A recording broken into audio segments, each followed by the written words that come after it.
Sa iba pang balita, nagpaalala ang Bureau of Internal Revenue sa publiko na agahan ang pagsusumite ng income tax returns. Ipinagtanggol ng Malacanang si Commissioner Kim Henares kaugnay ng pagpapaalala niya sa obligasyon ni Manny Pacquiao. Matapos kasi ang laban kay Bradley, sinabi ni Henares sa DZMM na umaabot na sa halos 2.7 billion pesos ang dapat bayarang buwis ni Pacman kasama na ang interes. Malamang matyaga ng nakapila sa tanggapan ng Bureau of Internal Revenue sa Quezon Avenue, Quezon City si Mang Eli. Nagpapatakbo sila ng kanyang may bahay ng ilang taxi units. Dahil abala ang asawa, si Mang Eli na mismo ang nag-file ng income tax isang araw bago ang deadline ng pagsusumite. Ine-expect namin sir na maraming tao bukas kaya ngayon pala marami na rin kaya okay na rin ano. Kung pwede lang kahapon sana, nag-file din nga sana kami para hindi mahaba yung pila.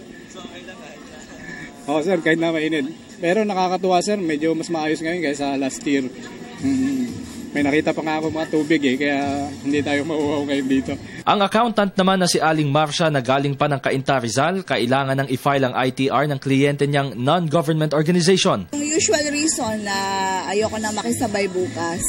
Dapat nga earlier pa, client ko tong pinafile ko. Kahapon lang namin natapos. Mahaba man ang pila, nakahanda ang tanggapan ng Revenue Region 7 para sa pagdagsa ng mga taxpayer. Sa may entrance pa lamang, nakapaskil na ang step-by-step procedure na dapat sundin ng taxpayer upang maiwasan ang pagkalito. 6 na stations ang itinalaga ng BIR para sa mga maghahain ng ITR.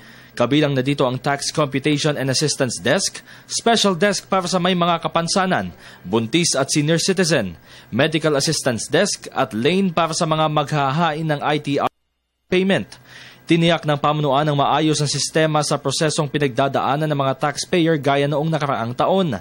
Yung sistema natin ginawa noong nakaraang taon ay in-improve lang natin. No? Like for instance, this time, naglagay tayo ng lane para sa mga senior citizen, sa mga pregnant women at saka mga persons with disability.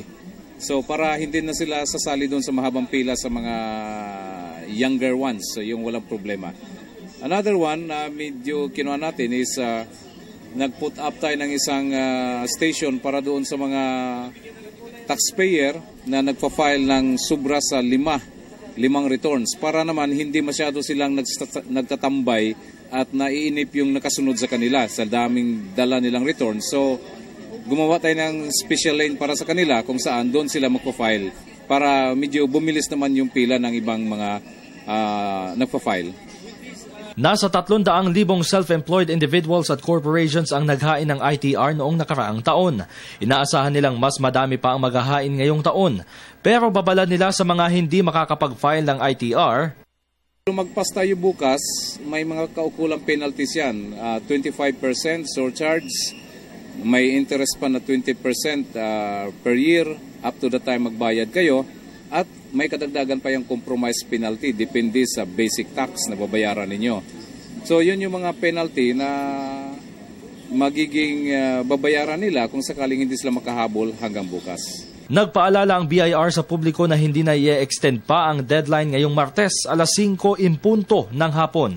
Kaya para sa mga taxpayer, sundin lamang ang RFP, Register, File, and Pay. Para sa Telebisyon ng Bayan, Haji Kaamin.